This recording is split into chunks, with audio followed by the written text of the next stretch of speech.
তুই গত 6 বছর যাবৎ আমার জন্মদিনে আমার ঠিকানায় ডেইজে ফুল পাঠাতে।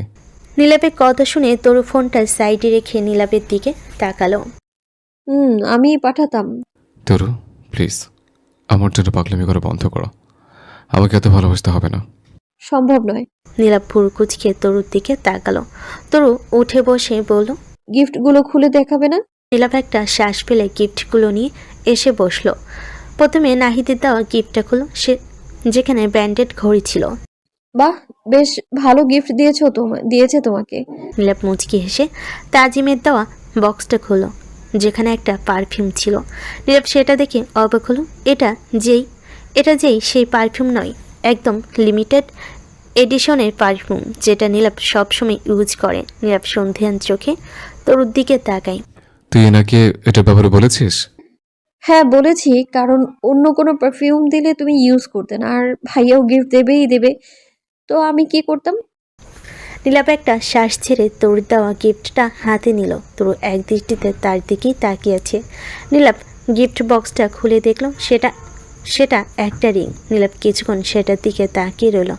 তার হাতে একটা আংটি ছিল, যেটা কিছুদিন আগে হারিয়ে গেছে। মূলত আংটিটা তার ফেভারিট আংটি ছিল, যেটা অনেক আগে থেকে সেটা ব্যবহার করত। তোর কথা শুনে নীলাপ তরুর দিকে তাকায়। তরু কথা ঘুরিয়ে বলে, এই রিংটা সামনে রেখো, আগেটার মতো হারিয়ে ফেলো না। আমি চাই এটা তুমি সবসময় নিজের কাছেই রাখো। তোর মনে হয় যে তোর দেওয়া কোনো জিনিস আমি রাখবো? তরু হালকা হাসলো। এরপর নীলাপের দিকে ঝুঁকে গিয়ে তার ঠোঁটে আঙ্গুল বুলিয়ে বলল, বাচ্চা দুটোকে রাখতে পারলে এই রিংটা কেন রাখতে পারবে না? নীলাপ তরুর হাত সরিয়ে দিয়ে বলল, ওরা আমার বাচ্চা। আর আমিও তো তোমার ওয়াইফ। নীলাপ কথা বাড়ল না। তরুর সাথে কথা সে পেরে উঠবে না। দেখি হাতটা দাও। নীলাপ বিনা বাক্যে তরুর দিকে হাত বাড়িয়ে দিল। তরু তার হাতে আংটিটা পরিয়ে দিল। হয়েছে, এবার খুশি? শোনো, এই কয়েকটা দিন আমাকে খুশি রাখবা, তাহলে খরগোশের বাচ্চা দুটোই খুশি থাকবে, বুঝলা? হ্যাঁ, তা তো অবশ্যই। তরু সব কিছু সরিয়ে রেখে নীলাপের কোলে গিয়ে বসলো। তারপর নীলাপের হাত দুটো নিচে উঁচু পেটের উপর রাখলো। নীলাপ কিছু একটা অনুভব করে আনমনি হেসে উঠল। ওরা কি খুশিতে লাফাচ্ছে নাকি? না, ওদের অনেক ক্ষুধা লেগেছে তাই লাফাচ্ছে। নীলাপ ভুরু কুচকে তরুর দিকে তাকালো। তোর ক্ষুধা লেগেছে? তরু মাথা নাড়ি হ্যাঁ বলল। আগে বলিসনি কেন? বার্থডে বয়কে জ্বালাতন করতে হয় না, সেই জন্যই বলিনি। তরুর কথা শুনে নীলাপ হাসতে লাগলো। সে শুনেছে প্রেগনেন্ট অবস্থায় মাঝে মধ্যে মেয়েদের মুড সুইং হয়। এটা তরুর ক্ষেত্রে একটু বেশি প্রভাব ফেলেছে। তরুর প্রতি সেকেন্ডে মুড চেঞ্জ হয়ে যায়। অবশ্য তরুর ক্ষেত্রে এরকম হওয়াটা অস্বাভাবিক কিছুই নয়। যেখানে তরু নিজেই অস্বাভাবিক, সেখানে তার বিহেভিয়ার কিভাবে স্বাভাবিক হবে। কিছুক্ষণ পর নীলাপ কিচেনে গিয়ে তরুর জন্য সেমাই রান্না করতে লাগলো। মূলত সে সেমাই আর নুডলস ছাড়া তেমন কিছুই রান্না করতে পারে না। তরু কিচেনে নীলাপের পাশে দাঁড়িয়ে আছে। তরু রান্না করতে চাইলেও নীলাপ তরুকে রান্না করতে দেয়নি। তুই রুমে গিয়ে বস, আমি রান্না করে আনছি। তরু গাল ফুলিয়ে দাঁড়িয়ে রইল। আমি রান্না করে খেতে পারতাম। তুই যে রাঁধুনি সেটা আমি জানি, তবে আমি চাই না তুই এই অবস্থায় রান্না করে আসিস। তাই আমি যা বানাতে পারি তাই খেতে হবে। তরু চুপচাপ দাঁড়িয়ে রইল। জহুরা পানি নিতে নিচে এসে দেখে নীলাপ রান্না করছে আর তরু দাঁড়িয়ে আছে। সে সেদিকে এগিয়ে গিয়ে বলেন, কি রান্না করছো বাবা? নীলাপ জহুরাকে দেখে বিরক্ত হলো। সে জানে ছোটবেলা থেকেই তরুকে জহুরা দেখতে পায় না, তবু ভদ্রতার খাট বলল, ক্ষুধা লেগেছে তাই স্বামী রান্না করেছে। জহুরা তরুর দিকে তাকিয়ে দেখে তরু বাণীকে কোলে নিয়ে দাঁড়িয়ে আছে। এত বড় হয়েছে এখনো পুতুল নিয়ে খেলছেন মহারানী? জহুরা কথাটা তরুকে শুনিয়ে বলতে চাইলেও নীলাপ ঠাকাতে বলতে পারল না। সে জানে তরুকে কিছু বলে নীলাপ তাকে ধুইয়ে দেবে। জহুরা নীলাপের দিকে তাকিয়ে এগিয়ে গিয়ে বলেন, আহারে, তুমি কষ্ট করে রান্না করছো কেন বাবা? সারাদিন অফিসে খাটাখাটুনি করে এসে রান্না করে খেতে হচ্ছে। তরুকে বললেই তো পারতে, ও রান্না করে দিত। আপনি তো জানেনই ওর শরীর ভালো নেই, তাই আমি করছি। আপনি প্লিজ নিজের কাজ করুন। জহুরা খানিকটা অপমান বোধ করল। তবে নীলাপের ব্যবহার যে এমন সে সেটা আগে থেকে জানেন। তরু আর নীলাপের বিহেভিয়ারে মিল আছে, যদিও তরু এখন আর রুড ব্যবহার করে না। কেমন যেন স্ট্যাচু হয়ে থাকে সব সময়, যেমনটা এখনও স্ট্যাচু হয়ে দাঁড়িয়ে আছে। তরু এই বাড়িতে শুধু যারা নীলাপের সাথে কথা বলে রাখা ভালো, বাকিরাও কেউ আগ বাড়িয়ে তোর সাথে কথা বলে না। জোহর আর কথা না বাড়িয়ে জগে পানি ভরে নিজের রুমে চলে গেলেন। কিছুক্ষণ পর নীলাপের রান্না শেষ হলে সে তরুকে খেতে দিল। তরু খাচ্ছে তো খাচ্ছেই। কেমন হয়েছে? একদম পারফেক্ট। কি বলো তো, তোমার হাতের রান্না খাওয়ার সৌভাগ্য আমার এই এক জীবনে হবে বলে ভাবিনি কখনো। সত্যি ভালো হয়েছে? বেস্ট হয়েছে। বলতে বলতে তরু নীলাপকে কিছুটা খাইয়ে দিল। নীলাপ খেয়ে বুঝতে পারল চিনি কিছুটা কম হয়েছে, তবে বাকি সব কিছু ঠিক আছে। মিষ্টি কম হয়েছে। তরু কিছুই বলল না। খাওয়া দাওয়া শেষ করে তরু আর নীলাপ রুমে চলে এলো। এখন রাত 2টা। নীলাপ আর তরু কেউই ঘুমায়নি। কালকে ডাক্তারের কাছে যাব। গত মাসেই তো গেলাম। হুম, তবে কালকে আবারও যাব। তরু কিছু একটা ভাবলো, তারপর আনমনি প্রশ্ন ছুঁল। তুমি ছেলে চাও নাকি মেয়ে চাও? নীলাপ তরুর কথা শুনে চমকে তাকালো। এই প্রশ্নের মানে কি? এমন বোকা বোকা প্রশ্ন করছিস কেন? বলো না। নীলাপ কিছু না বলে নিচে উঠে বসলো। শোন তরু, ছেলে বা মেয়ে ফ্যাক্ট নয়। আমি শুধু চাই আমাদের বেবিস সুস্থভাবে জন্ম নিক। সামনে কয়েকদিন আমি অফিসের কাজে অনেক ব্যস্ত থাকবো, তখন যাওয়ার সময় পাবো না। এখন তোর 8 মাসের কাছাকাছি চলছে, তাই এখন একবার ডাক্তার দেখে আসা উচিত। তুমি ওদেরকে অনেক ভালোবাসো, তাই না? নীলাপ একটা শ্বাস ছেড়ে বলল। ঘুমিয়ে পড়, অনেক রাত হয়ে গেছে। নীলাপ শুয়ে পড়ল। তরু নীলাপের হাতের উপর মাথা রেখে শুয়ে পড়ল। আচ্ছা, ওরা কষ্ট পেলে তুমিও অনেক বেশি কষ্ট পাবে, তাই না? নীলাপ তরুর কথার আগামাথা বুঝতে পারছে না। কে ওদেরকে কষ্ট দেবে? তরু চুপচাপ শুয়ে রইল। তারপর কিছু সময় পর হঠাৎ করেই বলে উঠল। বাচ্চারা অনেক বেশি অসহায় হয়, তাদেরকে যে কেউ যেমন খুশি তেমন ভাবেই কষ্ট দিতে পারে। নীলাপ হয়তো তরুর কথার মানে বুঝতে পারল না। সে তরুর মুখ উঁচু করে চোখে চোখ রেখে বলল। বাচ্চাদেরকে বাবা মায়ের জন্য কষ্ট পেতে হয়। তুই কষ্ট পেয়েছিলি তোর মা ছিল না বলে। তোর বাবা দ্বিতীয় বিয়ে করে সে কষ্ট আরো বাড়িয়ে দিয়েছিল। কিন্তু আমার বাচ্চাদের সাথে তেমন কিছু হতে দেব না।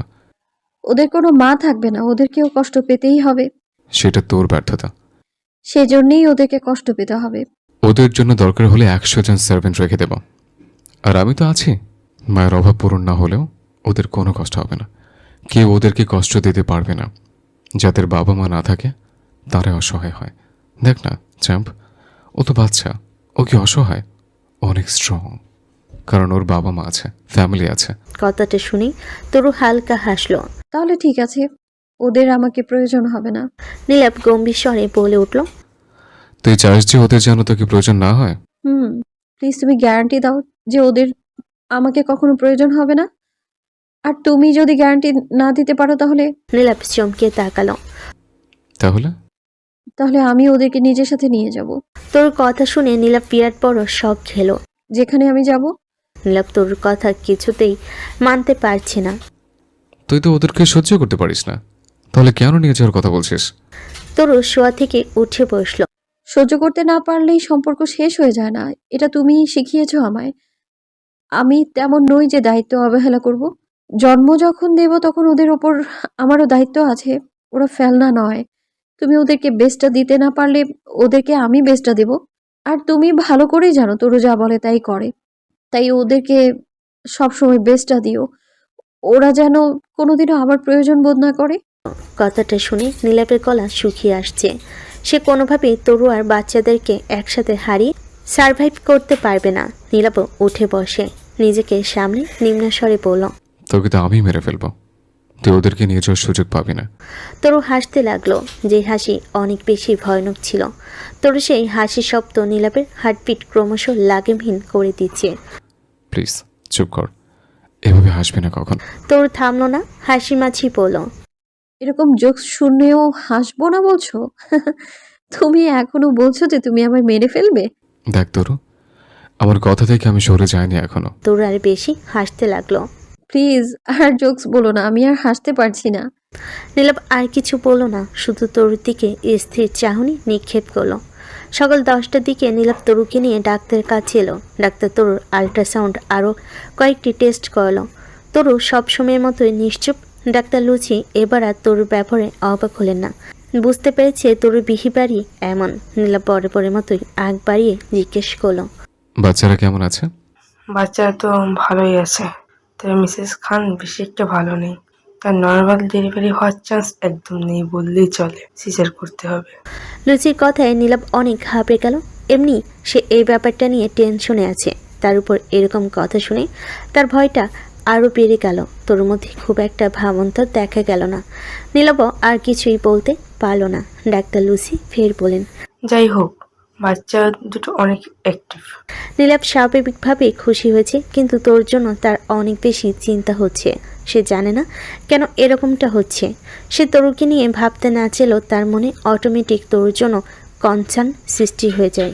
তোর চেহারায় বরাবরের মতোই ব্ল্যাঙ্ক রিয়াকশন। ডক্টর লুচি তরুর ডেলিভারির সম্ভাব্য ডেট বলেন। তারপর নীলাভ তরুকে নিয়ে বাড়ির উদ্দেশ্যে রওনা দিল। মাঝপথে তরু হঠাৎ বলে ওঠে, তুমি আমায় নিয়ে চিন্তা করছো কেন? নীলাভ কথা না ঘুরিয়ে বলল, আমি চাই না বাচ্চাদের জন্ম দিতে গিয়ে তোর কিছু হয়ে যাক। তরু ছোট্ট একটা শ্বাস ফেল। এখন আর এত ভাবাভাবি করে কি হবে? আগে ভাবা উচিত ছিল। নীলাভ তরুর দিকে জিজ্ঞাসু দৃষ্টিতে তাকায়। তরু আবারও বলে ওঠে, আগে যদি ভাবতে তাহলে অ্যাবর্শন করে নিতে দিতে।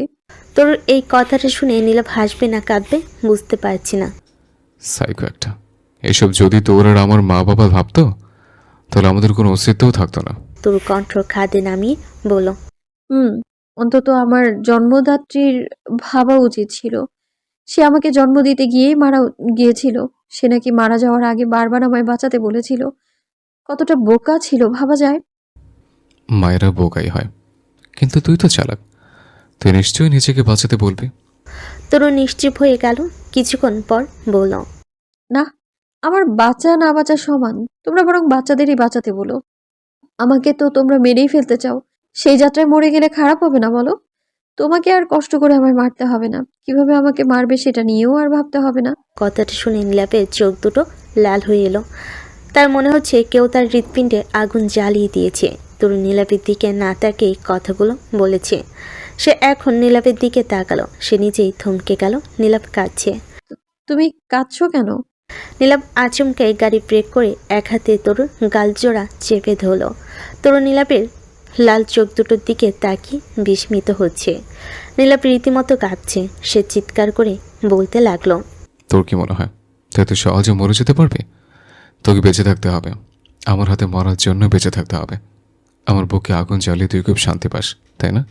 শোনো রাখ, তুই যদি কোনোভাবে আমাকে না জানিয়ে দ্বিতীয়বারের মতো মরে যাওয়ার দুঃসাহস করিস তাহলে তোকে হাস্যরের ময়দানে জবাব দিতে হবে। আমার বুকে আগুন জ্বালানোর জন্য, আমাকে এভাবে পোড়ানোর জন্য। নীলাভ তরুর গালজোড়া ছেড়ে দিল। সে কিছুতেই সহ্য করতে পারছে না। তার বুকের ভিতর তীব্র যন্ত্রণা হচ্ছে। নীলাভ নিজেকে কন্ট্রোল করতে না পেরে গাড়ি থেকে নেমে গেল। কিছুক্ষণ পর তরুও বেরিয়ে এলো। নীলাভের পাশে দাঁড়ালো। নীলাভ সামনের দিকে তাকিয়ে দাঁড়িয়ে আছে। জোরে জোরে নিঃশ্বাস নিচ্ছে। নিজেকে কন্ট্রোল করার চেষ্টা করছে। তরু চুপচাপ তার দিকেই তাকিয়ে আছে। কিছুক্ষণ পর তরু নীলাভের হাতে হাত রেখে জিজ্ঞেস করলো, আর ইউ ওকে? নীলাভ নিশ্চুপ। এরকম আচরণ কেন করছো তুমি? কি কি চাও আমায় বলো তো? নীলাভ তরুর দিকে তাকালো। আমি যা চাই তা হবার নয়। কি চাও তুমি? নীলাভ নিজেও জানে না সে কি চায়। সে কেমন পরিস্থিতিতে আছে সেটা কাউকেই বোঝাতে পারেনি কখনো, আর না তো আজ পারবে। কিছু না, চল বাড়ি চল। নীলাভকে ড্রাইভিং সিটে বসলো। তরু তাকে অনুসরণ করে পাশের সিটে বসলো। তখনই তরুর ফোনটা বেজে উঠল। তরু ফোনের স্ক্রিনে দেখলো আভিক কল দিয়েছে, যা দেখে সে একটু অবাক হলো।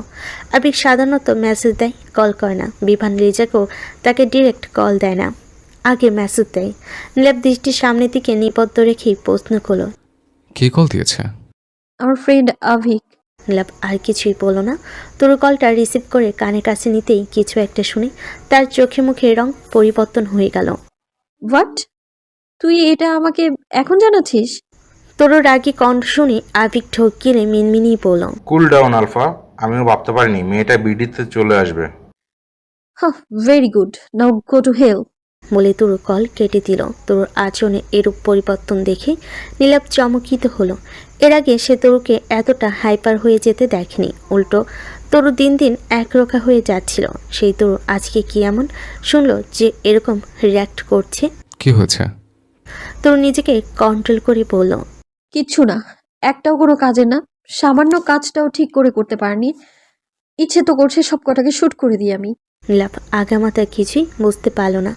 তরুর রাগ দেখে সে আর প্রশ্ন করলো না। 10 মিনিট পর তার বাড়ির দরজার সামনে এসে দাঁড়ালো। নীলাভ কলিং বেল বাজানোর কয়েক সেকেন্ড পরই হানা এসে দরজা খুলে দেয়। তরু নীলাভকে সাইডে রেখে দৌড়তে পায়ে বাড়ির ভিতর প্রবেশ করতে কাউকে দেখে হাত মুঠো করে নেয়। নীলাভ তরুর পিছু পিছু বাড়ির ভেতর ঢুকছিল। নীলাভকে দেখা মাত্রই আয়ু সোফা থেকে উঠে দৌড়ে গিয়ে নীলাভকে জড়িয়ে ধরে। আচমকা এরকম হওয়াতে নীলাভ রিয়াক্ট করারও টাইম পেল না। কিন্তু তরু দ্রুত গতিতে আয়ুকে নীলাভের থেকে ছাড়ি ধাক্কা দিয়ে সরিয়ে দিল। তারপর পাগলের মতো নীলাভের পরনের শার্ট ঝাড়তে লাগলো, যেন শার্টে মাত্রই কোনো নোংরা লেগেছে। তরুর মুখে লাভ ডাকটা শুনে নীলাভ শকড খেল। তরু অনেকদিন ধরেই তাকে এই নামে ডাকিনি। নীলাভ অবাকের উপর অবাক হচ্ছে। সে বুঝতে পারছে না যে হচ্ছেটা কি। আয়ু তো তরুর ধাক্কা খেয়ে মেঝেতেই পড়ে গেছে। সাবিনা আয়ুকে পড়ে থাকতে দেখে তার দিকে এগিয়ে গেল। এ কি হাল হলো? তুই পড়ে গেলি কিভাবে? আয়ু বরাবরের মতো ন্যাকা কান্না করে বলে উঠল, খালামণি, খালামণি, দেখো না এই মেয়েটা আমাকে ধাক্কা দিয়ে ফেলে দিয়েছে। আয়ুর কথা শুনে সাবিনা তো তেলে বেগুনে জ্বলে উঠলেন। এই মেয়ে, তুই আয়ুকে ফেলে দিলি কেন? ছোটবেলায় স্বভাব এখনো যায়নি, তাই না? আমার ছোটবেলার স্বভাব বলছেন? আরে শাশুড়ি জি, শুনুন, ওর ছোটবেলার স্বভাব আমার প্রেমকে নিয়ে টানাটানি করা। কিরে, তোর গায়ে পড়ার স্বভাবটা এখনো গেল না, তাই না? তরুর কথা শুনে নীলাভ গোল গোল চোখে তরুর দিকে তাকিয়ে আছে। তরুর পরিচয় জানার পর এই প্রথম তরু সাবিনার কথার জবাব দিল। সাবিনা এতে আরও রেগে গেলেন। যত বড় মুখ নয় তত বড় কথা। এই মেয়ে, ভুলে যাস না তুই এই বাড়িতে আর কয়দিনের অতিথি মাত্র। হ্যাঁ, আমি ভুলে যাইনি, তবে আমি কে সেটাও আপনারা ভুলে যাওয়ার ভুল করবেন না শাশুড়িজি। এই তরু তার অধিকারের এক তিল পরিমাণও অন্য কাউকে দেবে না। তরুর অবর্তমানেও তরুর প্রপার্টি তরুরই থাকবে। তরুর কথাটা শুনে সাবিনা তরুকে থাপ্পড় মারতে এগিয়ে এলে নীলাভ অজান্তে তার মায়ের হাত ধরে ফেলে, যেটা ছিল তার বিরাট বড় ভুল। তার হাত অটোমেটিক তরুকে প্রোটেক্ট করতে চলে গেছে, সে ইচ্ছা করেই করেনি। নীলাভের বিহেভিয়ারে সাবিনার মাথায় যেন বজ্রপাত হলো। নীলাভ তড়িৎ গতিতে সাবিনার হাত ছেড়ে দিল। সরি মা, আমি তোমাকে ফেরাতে চাইনি, শুধু বলতে চাইছিলাম ওর গায়ে হাত ধরো না। এই তো এই সুযোগের অপেক্ষায় ছিল।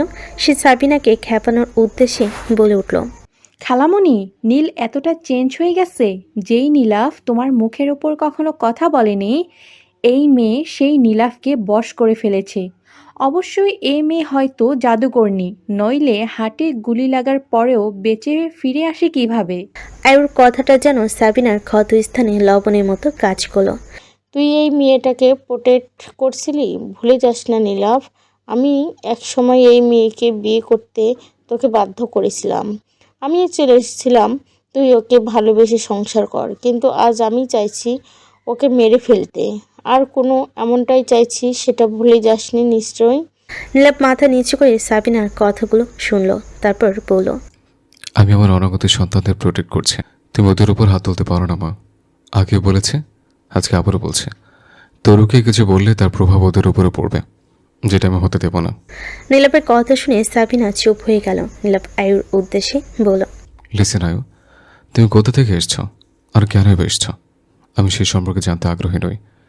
তুমি শুধু কান খুলে শোনো রাখো, আমি আর আগের নীলাভ নই, আমি বিবাহিত।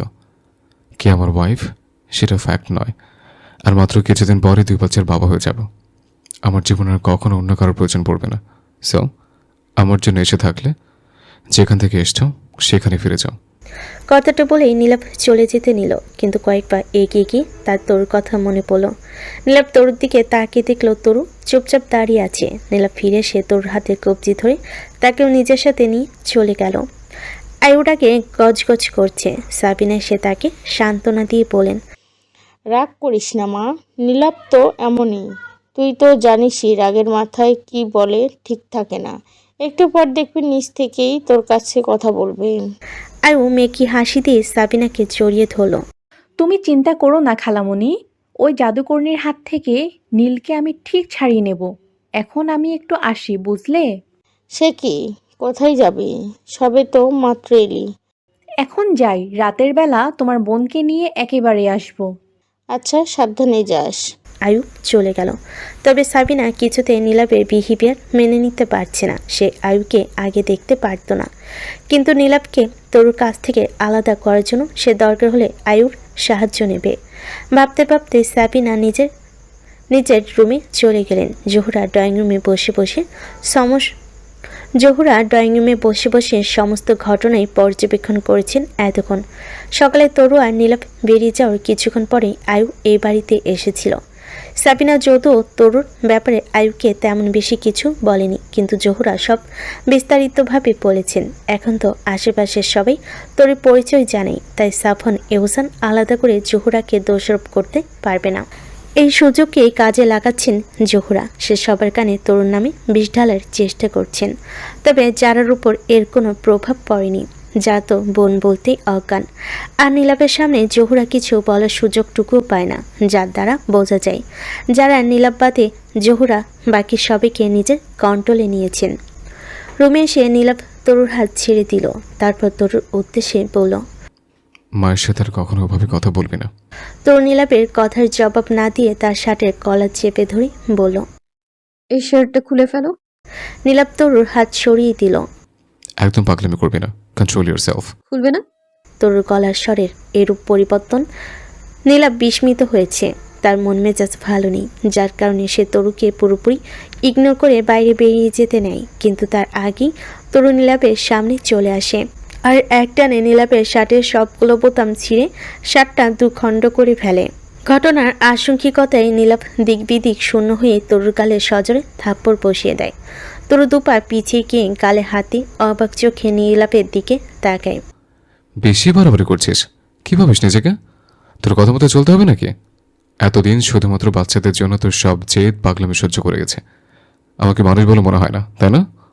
নীলাভ গায়ের শার্টটা খুলে রুমে থাকা ডাস্টবিনে ফেলে দেয়। আলমারি খুলে আরেকটা শার্ট বের করে গায়ে জড়িয়ে নেয়। তারপর দূরত্ব পাই প্রথমে রুম ত্যাগ করে তারপর বাড়ি থেকেও বেরিয়ে যায়। এদিকে তরু সেখানেই বসে পড়ল।